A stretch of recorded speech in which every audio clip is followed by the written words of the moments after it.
Maintenance. आपको बता दें कि पत्नी का मेंटेनेंस लेने का अधिकार हुआ खत्म। जी हाँ, क्योंकि हाल ही में अभी ऑनरेबल सुप्रीम कोर्ट का लेटेस्ट जजमेंट आया है जिसमें पत्नी के मेंटेनेंस लेने का अधिकार खत्म किया है और पति को राहत मिली है। जी हाँ, तो आज हम आपसे उस जजमेंट के बारे में इस वीडियो के माध्यम से बताएंगे।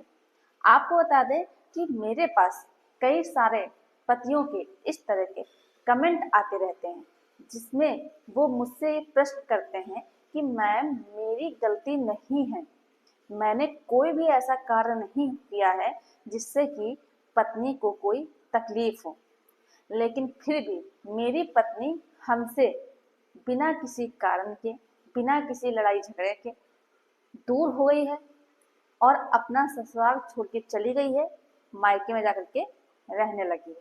और अब वो मेरे ऊपर मेंटेनेंस का केस कर दिया है, जब मेरी गलती ही नहीं है और मेरी पत्नी अपनी मर्जी से अपने मायके गई है और हम नहीं चाहते हैं कि मेरी पत्नी हमसे अलग हो, यानी कि हम अपनी पत्नी के साथ में रहना चाहते हैं, पत्नी खुद नहीं रहना चाहती है, तो ऐसे में हम मेंटेनेंस क्यों दें। तो आज हम ऐसे ही जजमेंट के बारे में विस्तार पूर्वक आप लोगों से चर्चा करने वाले हैं। तो आप लोगों को करना क्या है कि वीडियो को पूरा अंत तक देखना है, बिल्कुल भी स्किप नहीं करना है, तभी आप लोगों को अच्छे से जानकारी समझ में आएगी। दूसरा काम आप लोगों को ये करना है कि अगर आप नए हैं, वीडियो को पहली बार देख रहे हैं, तो ये आपका ही चैनल है, आप इसे सब्सक्राइब जरूर कर दें, साथ में बेल आइकन जरूर दबा दें, जिससे कि हम जो भी नई अपडेट डालें उसका नोटिफिकेशन आपके पास आता रहे और आप जानकारी प्राप्त करते रहें। नमस्कार दोस्तों, मैं हूं एडवोकेट दिव्या मिश्रा, आपका आपके इस यूट्यूब चैनल में स्वागत है। तो आपको बता दें कि अगर आप अपनी पत्नी को मेंटेनेंस नहीं देना चाहते हैं, तो जो भी पत्नी ने एलिगेशन आपके ऊपर लगाए हैं आपसे अलग होने के लिए, जो भी ग्राउंड उसने बनाए हैं आपसे अलग होने के लिए, अगर आपकी पत्नी गलत बोल रही होगी तो उसके पास साक्ष्य नहीं होंगे जिससे कि वो उस ग्राउंड को कोर्ट में साबित कर सकें। और आप अगर गलत नहीं बोल रहे होंगे, आप अगर सही कह रहे हैं कि आपकी कोई गलती ही नहीं है, आपकी पत्नी आपसे बिना कारण से अलग हो गई है, तो आपके पास सबूत होंगे। तो आपके पास अगर उस ग्राउंड को साबित करने के लिए परफेक्ट एविडेंस है, सही और मजबूत साक्ष्य है, और आप कोर्ट में उस चीज को साबित कर देते हैं, कोर्ट को कन्विंस कर लेते हैं, तो आप मेंटेनेंस देने से बच सकते हैं। लेकिन अगर आपकी पत्नी सही है और आप गलत हैं, तो पत्नी जो ग्राउंड लिखवा रही है डाइवोर्स के लिए या मेंटेनेंस के लिए, तो वो उसे साबित कर सकती है, क्योंकि उसके पास एविडेंस होंगे, साक्ष्य होंगे। तो इस आधार पर पत्नी की जीत होगी और आपकी हार होगी, ये तो पक्की ही है कि अगर पत्नी सही है, पत्नी ने कोई भी गलत आरोप नहीं लगाया है, तो पत्नी को कोई भी हरा नहीं सकता है। लेकिन अगर पत्नी गलत है और आपके पास साक्ष्य है, तो ये भी नहीं है कि आप कोई हरा दे, क्योंकि कानून सबके लिए बराबर ही है। कई लोगों के मन में इस तरह के विचार आते हैं, मेरे पास कुछ कमेंट्स भी आए, उसके आधार पर मैं बता रही हूँ कि पति का कहना ये रहता है कि कोर्ट हमेशा महिलाओं की सुनती है, पुरुषों की कभी नहीं सुनती है। तो ऐसा बिल्कुल भी नहीं है।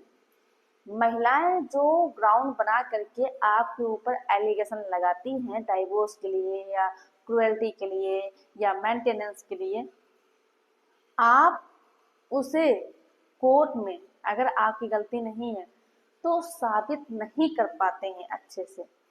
जो ग्राउंड है उनके साक्ष्य आप अच्छे से नहीं दिखा पाते हैं, अच्छे से कोर्ट को कन्विंस नहीं कर पाते हैं, जिसकी वजह से आप हार जाते हैं।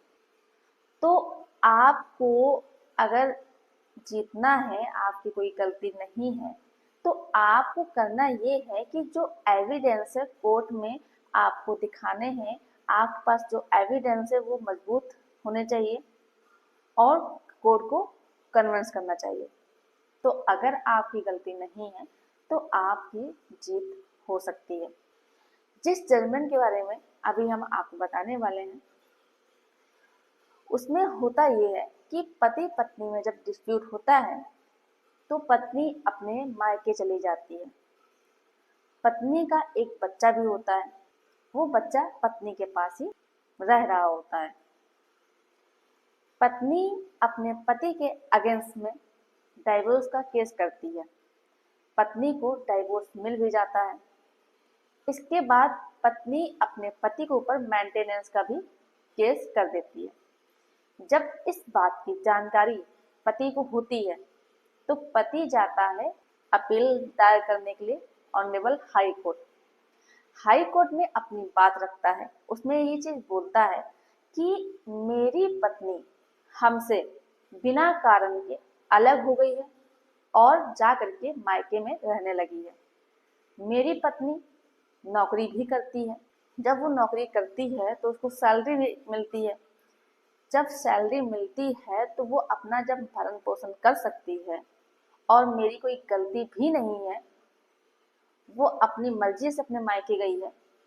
मैं ये चाहता हूँ मेरी पत्नी मेरे साथ रहे आकर के, वो खुद नहीं चाहती है कि मेरे साथ रहे, तो हम मेंटेनेंस उसे क्यों दें। ऑनरेबल हाई कोर्ट इस बात को स्वीकार करती है और पत्नी के द्वारा किया गया मेंटेनेंस का केस खारिज करती है। लेकिन जो बच्चा होता है उसके लिए 2000 रुपए मेंटेनेंस बांधती है। इस बात को चैलेंज करने के लिए पत्नी जाती है honourable supreme court. Supreme court जब वो पहुंचती है, वहां पर भी पति और पत्नी दोनों पक्ष अपनी बात रखते हैं। कोर्ट दोनों पक्षों की बात को बहुत अच्छे से सुनती है। फिर सारी चीजों को सुनने के बाद, समझने के बाद ऑनरेबल सुप्रीम कोर्ट का भी यही फैसला आता है कि पत्नी को मेंटेनेंस नहीं मिलेगा, क्योंकि वो कैपेबल है, जॉब भी कर रही है, पढ़ी लिखी है, कमा रही है, खुद को मेंटेनेंस कर सकती है। इस जजमेंट के माध्यम से पति को मिली जीत और पत्नी को मिली हार। तो जो लोग इस कंडीशन से गुजर रहे हैं, जो बहुत ज्यादा परेशान हैं, जिनकी बीवी अच्छा खासा कमा रही है, जिन्हें अपने मेंटेनेंस की आवश्यकता ही नहीं है क्योंकि वो खुद का मेंटेनेंस अच्छे से कर सकती हैं, तो ऐसी पत्नी को आप मेंटेनेंस देने से बच सकते हैं।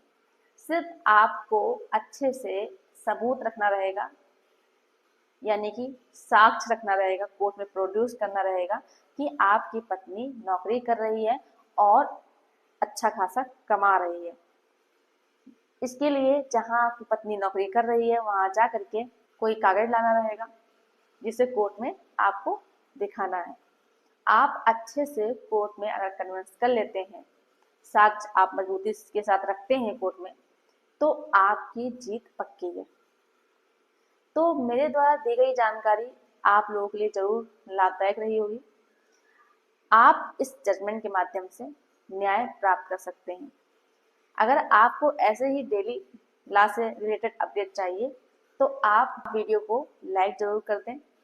ज़्यादा से ज़्यादा अपने दोस्तों को, मित्रों को, रिश्तेदारों को शेयर कीजिए।